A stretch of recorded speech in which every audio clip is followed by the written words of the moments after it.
আমি আপনাদেরকে দায়িত্ব নিয়ে বলছি, এই সমাজে এটা চলবে না। যদি নিয়ন্ত্রণ করতে না পারি, রাজনীতি করতে চাই না। আমি খুব ক্ষুব্ধ হই প্রায় যখন শুনি এই সমাজে মাদক বিক্রি বন্ধ করতেই হবে। এই ভোট হচ্ছে আপনার দেশ আগামীতে কিভাবে চলবে, আপনার দেশ আপনার মতো চলবে কিনা সেই ভোট। যারা সামনে উপবিষ্ট, যারা পাশে উপবিষ্ট, তাদের সকলের কাছে কৃতজ্ঞতা জ্ঞাপন করছি এবং ধন্যবাদ জানাচ্ছি আপনাদেরকে যে আপনাদের এই উপস্থিতি রাজনীতিতে করণীয় নির্ধারণে সহায়ক হয়। জনগণ এবং রাজনীতিবিদদের মধ্যে একটা মিথস্ক্রিয়া তৈরি হয়, পারস্পরিক আন্ডারস্ট্যান্ডিং তৈরি হয়, বোঝাপড়া তৈরি হয়। তখনই কেবলমাত্র জন আকাঙ্ক্ষা ধারণ করা সম্ভব হয় এবং জন আকাঙ্ক্ষা ধারণ করে সেই জনসমস্যাগুলি চিহ্নিত করে সমাধানের পথ উন্মুক্ত হয়। যার ফলে আপনাদের এই উপস্থিতি রাজনীতিকে সমৃদ্ধ করে, এলাকার সমস্যাগুলি সমাধান করবার ক্ষেত্রে অগ্রণী ভূমিকা পালন করে এবং আমরা সমাজে সবাই একত্রিত হয়ে আমাদের সমস্যা আমরা সমাধান করবার জন্য অগ্রসর হতে পারি। এটি যেটা মহৎ চেষ্টা, সার্বজনীন চেষ্টা, সেই চেষ্টা আপনারা উপস্থিত হয়েছেন। এই জন্য আমার দল বিএনপির পক্ষ থেকে এবং আমার পক্ষ থেকে আপনাদের কাছে কৃতজ্ঞতা এবং ধন্যবাদ। এক বোন বলেছেন এখানে সকাল বিকাল চলতে অসুবিধা হয়, কিছু পকেটের ছেলে তারা ইফতিজিনের অনাবরত চেষ্টা করে এবং আমাদের মেয়েরা, সন্তানেরা, কন্যারা অনিরাপদ বোধ করেন এবং বিব্রত হন। আমার প্রশ্নটা হচ্ছে, এখানে অনেক রাজনীতিবিদ উপস্থিত আছেন যারা বিএনপির দায়িত্বশীল, আগামীতে কেউ কাউন্সিলর হতে চান বা হবেন, বড় পদে থেকে নেতৃত্ব দিচ্ছেন, বিএনপি, ছাত্র দল, যুব দল, তারা কি লজ্জা পেলেন কিনা সেটাই আমার প্রশ্ন। আপনার এলাকায় নেতা বলো ওটা বকাটা ছেলে ইফতেজিং করে, আপনি পরিত্রাণ করতে জানেন না, রাজনীতি করার এসব নেতাদের সুযোগ আছে কিনা? যারা মঞ্চে আছেন, পাশে দাঁড়িয়ে আছেন, নেতা তো অনেক বড়, আমার কাছে গিয়ে তো অনেক প্রশংসা করেন, এলাকার মানুষ তাকে চায়, এলাকায় তার আধিপত্য আছে, কর্তৃত্ব আছে, নেতৃত্ব আছে।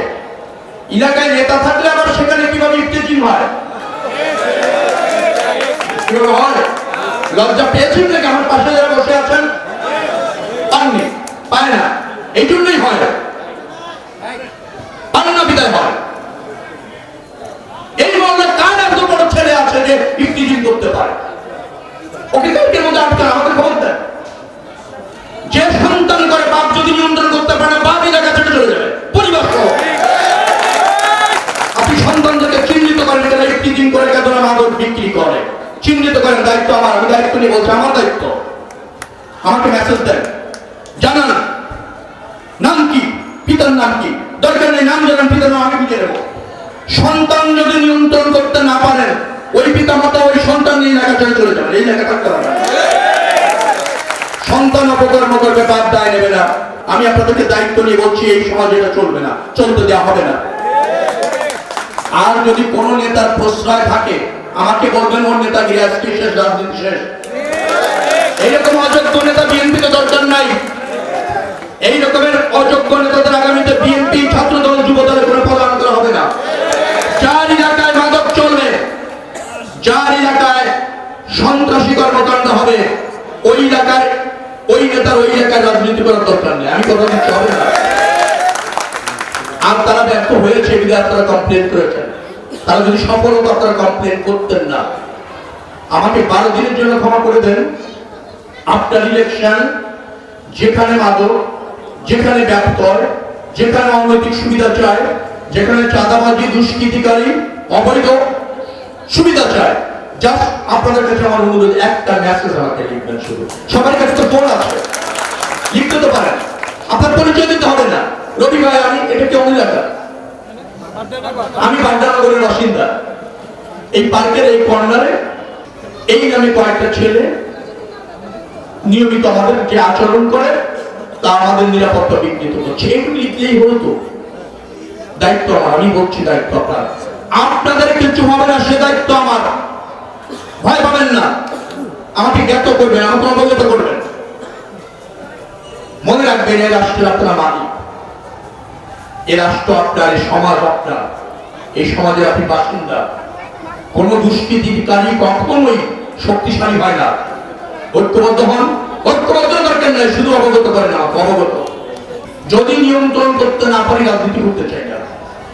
আমরা যদি আপনাদের সেবক হতে না পারি, প্রয়োজনে আপনাদের পাশে দাঁড়াতে না পারি, আপনার সমস্যা আমি যদি ব্যতীত না হই, তাহলে আমাদের রাজনীতি করার দরকার নেই। সহজ কথা, ব্যর্থ হওয়ার কোনো সুযোগ নেই। আপনারা আমাকে অবগত করবেন প্লিজ।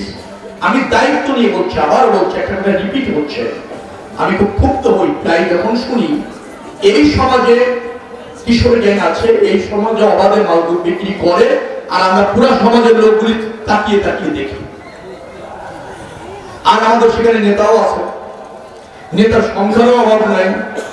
বলতে গেলে বিশেষজ্ঞিত হয় 20টা, এত বড় নেতা, কিন্তু নেতা তার মহল্লার একটা পুচকি ছেলেকে নিয়ন্ত্রণ করতে পারে না। নেতা কিভাবে সম্ভব বলেন তো ভাই? আমি ধরুন এই বাসাতে বসবাস করি, আর এখানে আমাদের মা বোনেরা কেউ যেতে পারছে না, আমি এখানে নেতা হয়ে বসে আছি। অযোগ্য নেতা, অপদার্থ নেতা বলতে পারি তো। অনিয়ম হতে দেওয়া হবে না। আপনি কে সেটা বড় কথা। অন্যায় সহ্য করা হবে না। আমরা সাম্য চাই, সম্প্রীতি চাই, ন্যায্যতা চাই। এই সমাজে কেউ প্রভাব বিস্তার করতে পারবে না। সমাজ হবে সম্প্রীতির সমাজ, ন্যায্য সমাজ। সেটা প্রতিষ্ঠিত করে যা যা করার আমি করবো, যদি আল্লাহ আমাকে সুযোগটা দেন। আমি আপনাদের কথা দিয়ে যাচ্ছি, আমার দল এবং আমি যদি নির্বাচিত হতে পারি, আপনাদের যদি প্রতিনিধিত্ব করতে পারি, কথা দিয়ে যাচ্ছি, মা বোনেরা, এলাকার সাধারণ মানুষ আপনাদের জন্য অবাধ, কখনো কোনো শক্তি, কোন অবৈধ শক্তি আপনাদের দিকে চোখ রাঙিয়ে কথা বলতে পারবেন। আমি কিন্তু অসহায় নেতা না ভাই, স্পষ্ট কথা। ন্যায্যতার ক্ষেত্রে আমরা অবিচল, অটল, আমাদের কেউ ন্যায্যতার থেকে হটাতে পারবে না। সমস্যা, চাপ, অনৈতিক সুবিধা চলবে না এই সমাজে। এটা আমি এই সমাজ থেকে উচ্ছেদ করে ছাড়বো ইনশাআল্লাহ। গ্যাসের কথা বলেছেন, এক বোন বলেছেন, গ্যাস সমস্যা শুধু এই এলাকার সমস্যা না, পুরো ঢাকা শহরের সমস্যা। আমি 3বার তিতাসে গিয়েছি। সরকার চায় না পাইপ লাইনে গ্যাস সরবরাহ অব্যাহত থাকুক। সরকার চায় আপনারা সিলিন্ডারে ড্রাইভার হন, পাইপ লাইনে গ্যাস দেবে ইন্ডাস্ট্রিতে। যার ফলে এই গ্যাসের যে লাইনগুলি আছে, পাইপ লাইন, সেটা সংস্কার করা, মেরামত করা, প্রসারিত করা, রিপ্লেসমেন্ট করা, এর জন্য সরকার কোনো বাজেট বরাদ্দ করে না, কোনো প্রকল্প গ্রহণ করে না। যার ফলে এগুলি জরাজীর্ণ হয়ে গিয়েছে। এগুলি দিয়ে অবাধিতভাবে গ্যাস সাপ্লাই হয় না। আমার দল যদি ক্ষমতায় যায়, আমি আপনাদের ওয়াদা করছি, পাইপ লাইনে গ্যাসের সংযোগ যেখানে যেখানে আছে, সেটা দ্রুততম সময়ের মধ্যে মেরামত করে, প্রসারিত করে, অবাধিতভাবে গ্যাস সরবরাহ নিশ্চিত করবো। আপনার ইলেকশন 2 মান্থের মধ্যে। মাদকের কথা বলছেন, মাদক বিক্রি বন্ধ করতেই হবে। কিন্তু আমি শুধু বিক্রি বন্ধ না, আমি 3টি কাজ করতে চাই। আপনার এখানে অনেকগুলি মানুষ আছেন, প্রত্যেকে আজকের থেকে প্রথমে কি আপনার পরিবারকে সচেতন করেন। আপনার পরিবারের কেউ, আপনার সন্তান, আপনার নাতি, আপনার ভাতিজি, আপনার ভাতিজা, তারা কোথায় যাচ্ছে, কার সাথে মিশছে, কি করছে, একটু নজরদারি করেন, একটু খেয়াল করেন, মায়া মমতা দিয়ে আগলে রাখেন, তারা যেন নতুন করে মাদক আসক্তি না হয়। এটা প্রথম কাজ। দ্বিতীয় কাজ হচ্ছে, যারা ইতিমধ্যে আসক্ত হয়েছে তাদেরকে স্বাভাবিক জীবনে নিয়ে আসতে হবে। মাদক সেবী রেখে মাদক বিক্রি বন্ধ করা কঠিন। আমরা মাদক সেবী কমাতে চাই। তার মানে যারা ইতিমধ্যে মাদক সেবনে হয়েছেন, তাদের পরিবার তাদের পাশে থাকতে হবে। মাদক সেবীকে ঘৃণা করবেন না, অবহেলা করবেন না, মারধর করবেন না, চাপ প্রয়োগ করবেন না। ওটা ওর ডিজিজ।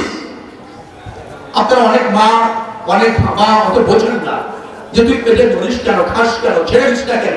ও পারে না ছাড়তে। ওকে আপনার আদর, ভালোবাসা দিয়ে, চিকিৎসা দিয়ে স্বাভাবিক জীবনে আনতে হবে।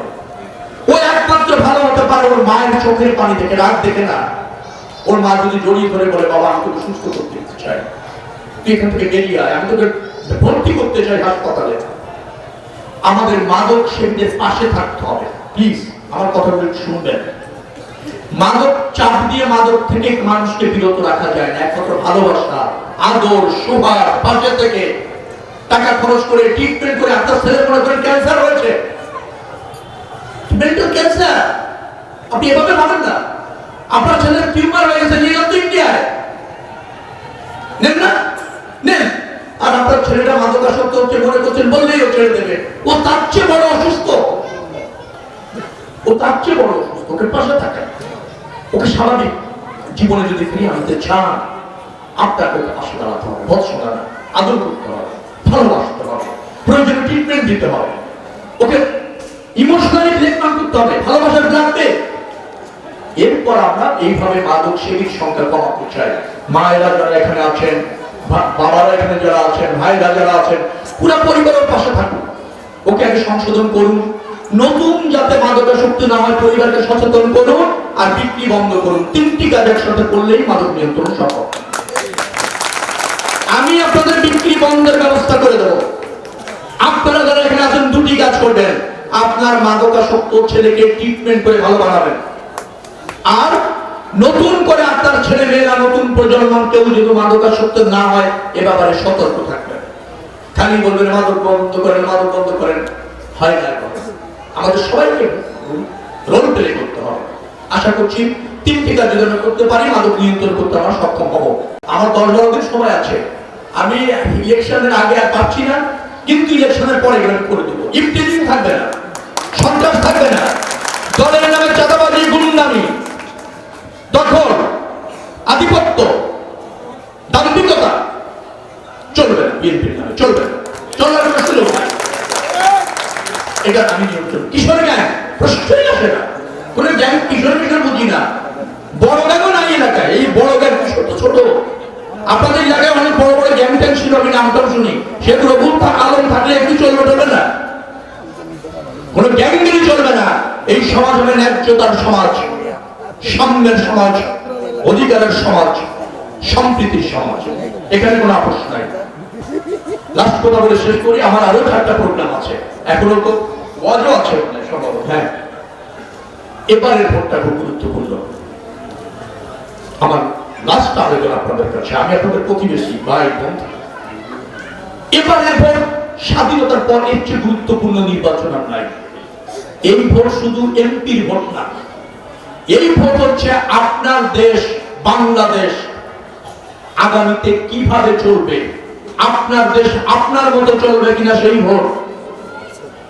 আপনার স্বাধীনতা, সার্বভৌমত্ব, অস্তিত্ব সংকটে পড়েছে। আপনি হয়তো চিন্তা করছেন গ্যাস পাচ্ছেন না, কিন্তু আপনার একবারও চিন্তা হচ্ছেন না আপনার দেশটাই থাকতেছে না। আপনার দেশ, আপনার পূর্বপুরুষেরা যুদ্ধ করে এদের স্বাধীন করেছে। সেই দেশ এখন আধিপত্যবাদী শক্তি, কর্তৃত্ববাদী শক্তি হায়ানাদের চোখে পড়েছে। তারা চায় বাংলাদেশটা বিধ্বস্ত হয়ে যাক, অকার্যকর হয়ে যাক, ফাংশন না করুক। এরকম একটা সংকটের দেশ পড়েছে। এই জন্য আপনার ভোটের মাধ্যমে এই দেশ ঘুরে দেওয়া হবে। আপনার দেশ আপনার মতো যাতে আগামীতে চলে, এটা সেই ভোট, খুব গুরুত্বপূর্ণ ভোট। অতএব কেউ ভোট অবহেলা করবেন না। আপনার উপর, ভোটের উপর নির্ভর করছে আগামী দিনের বাংলাদেশ। আপনার ভোটের উপর নির্ভর করছে আপনার স্বাধীনতা, আপনার সার্বভৌমত্ব, আপনার অস্তিত্ব। অতএব সবাই নিজের পরিবার, বন্ধু বান্ধব, আত্মীয় স্বজন, প্রতিবেশী সবাইকে উৎসাহিত করে ভোট কেন্দ্রে যাবেন। 3 ঘন্টা 4 ঘন্টা লাইনে দাঁড়া বলে ভোট না দিয়ে ভেন্টেন না আপনারা, প্লিজ। আমার অনুরোধ আপনাদের কাছে। আমি অনেকে বুঝাতে পারি না যে আপনার দেশে, আপনি কি জানেন হাজার হাজার ভারতবর্ষী মানুষ দাঁড়িয়েছিল, আর 2000 ইংরেজ সৈন্যরা বাংলাদেশ দখল করে নিয়েছিল, উপমহাদেশ। ভারত, বাংলাদেশ, পাকিস্তান নিয়ে কি ছিল? এই উপমহাদেশ 200 ইংরেজ সৈন্য দখল করে নিয়ে গিয়েছিল। আর আপনাদের মধ্যে এখন আছেন এখানে প্রায় 1000 খানেক লোক হবে, তারা দাঁড়িয়ে দাঁড়িয়ে যুদ্ধ দেখছিল, কিন্তু বুঝতে পারছিল না তার দেশটা পরাধীন হয়ে যাচ্ছে, ইংরেজরা নিয়ে যাচ্ছে, বুঝতে পারেনি। একই রকমের সিচুয়েশনে বাংলাদেশ।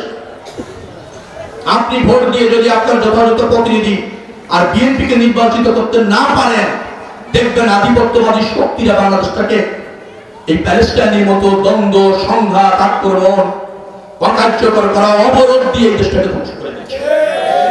অতএব আপনার ভোটের উপর নির্ভর করবে আপনার বাংলাদেশের আগামী দিন। অতএব আমার ভাইয়েরা যারা আছেন, বোনেরা যারা আছেন, ভোট মানে এবার লড়াই, ভোট মানে এবার মুক্তিযুদ্ধ। মনে রাখবেন, আপনার একটা ভোট মানে আপনি একটা স্টেশন নিয়ে যুদ্ধ করছেন। এই রকমের গুরুত্বপূর্ণ দেশের জন্য সবাই যাবেন, সবাই যাবেন, সর্বপ্রথম যাবেন 5 ঘন্টার আগে 5 ঘন্টা লাইনে থাকবেন, ভোট দিয়ে বাসায় আসবেন। এইটা ছাড়া ওই দিন দ্বিতীয় কোনো কাজকে আর গুরুত্ব দিবেন না, যদি আপনি আপনার দেশ বাঁচাতে চান। আমি তোর কথা দিচ্ছি, আমার দল বিএনপি, ধানের শীষ এবং আমি যদি আপনাদের প্রতিনিধিত্ব করার সুযোগ পাই, ডেফিনেটলি এই সমস্যাগুলো আমি চিহ্নিত করেছি, অগ্রাধিকার ভিত্তিতে সমাধান করে দেবো ইনশাআল্লাহ। কারণ আপনাদের সমস্যা আমার সমস্যা, আমি এই জায়গায় মানুষ, এটা সমাধান করা আমার দায়িত্ব, কর্তব্য। আর আপনাদের ভোট চাওয়া আমার অধিকার, মানে আমি এই জায়গায় সন্তান। অতএব আমি মনে করছি বিএনপি ছাড়া এই দেশকে রক্ষা করাটা কঠিন। আঞ্চলিক, আন্তর্জাতিক এবং ডোমেস্টিক হায়নাদের কবলে পড়েছে বাংলাদেশ। এই দেশকে রক্ষা করতে পারে বিএনপি একমাত্র আপনার ভোটের মাধ্যমে। অতএব আপনাদের কাছে আমার সনির্বন্ধ অনুরোধ, যে কোনো মূল্যে ভোট কেন্দ্রে গিয়ে বিএনপিকে নির্বাচিত করুন। আর আপনাদের প্রতিবেশী হিসাবে, আপনাদের একটা সন্তান হিসাবে ধানের শীষ প্রতীকে আমাকে আপনাদের প্রতিনিধিত্ব করার সুযোগ দিন। যে আস্থা আমার দল এবং আমার উপর আপনারা রাখবেন, আমি তো অমর্যাদা করবো না ইনশাআল্লাহ। যে কোনো মূল্যে আপনাদের পাশে থাকবো, যে কোনো পরিস্থিতিতে আপনাদের পাশে থাকবো, আপনাদের অধিকারে রাষ্ট্রকে প্রতিষ্ঠিত করে ছাড়বো, আপনাদের সমস্যা যা আছে পর্যায়ক্রমে সমাধান করব, এই অঙ্গীকার করে আজকের মতো শেষ করছি। আপনাদের ব্যক্তি জীবন সুন্দর হোক, সফল হোক, মঙ্গলময় হোক। 12 ফেব্রুয়ারি নির্বাচন, মনে রাখবেন রাষ্ট্র আপনার অধিকার প্রতিষ্ঠান নির্বাচন, তাতে অংশ নেবেন, এই আহ্বান জানিয়ে শেষ করছি। আল্লাহ হাফেজ, বাংলাদেশ জিন্দাবাদ। ربنا ظلمنا أنفسنا وإن لم تغفر لنا وترحمنا لنكونن من الخاسرين رب ارحمهما كما ربياني صغيرا وقل رب ارحمهما كما ربياني صغيرا মহিয়ান দয়াল সর্বশক্তিমান মেহেরবান আল্লাহ, এশার পর থেকে দেশের জন্য অনেক গুরুত্বপূর্ণ কথা হয়েছে। আল্লাহ আল্লাহ তুমি এইগুলো ভুল ত্রুটি মাফ করে দাও। হে রব্বুল আলামিন, সামনে আমাদের নির্বাচন। আল্লাহ আল্লাহ তুমি এমন একজন ব্যক্তিকে, আল্লাহ এমন একজন ব্যক্তিকে আমাদের দেশে তুমি নির্বাচন করে দাও যে দিনের জন্য কাজ করবে, ইসলামের জন্য কাজ করবে। আল্লাহ তাকে তুমি কবুল করে নাও। হে রব্বুল আলামিন, এই সবাটা কবুল করে নাও। আল্লাহ গুনাহটাকে মাফ করে দাও। আল্লাহ রবি ভাইকে আল্লাহ তুমি কবুল করে নাও। আল্লাহ রবি ভাইকে তুমি কামিয়াবি দান করে দাও। আল্লাহ তিনি যেন দেশের জন্য, জনগণের জন্য, সকলের জন্য কাজ করতে পারে, সেই তৌফিক দান করে দাও। আল্লাহ তুমি আমাদের দোয়াখানিকে কবুল করে নাও। সুবহানা রাব্বিকা রাব্বিল ইজ্জাতি আম্মা ইয়াসিফুন ওয়া সালামুন আলাল মুরসালিন আলহামদুলিল্লাহি রাব্বিল আলামিন।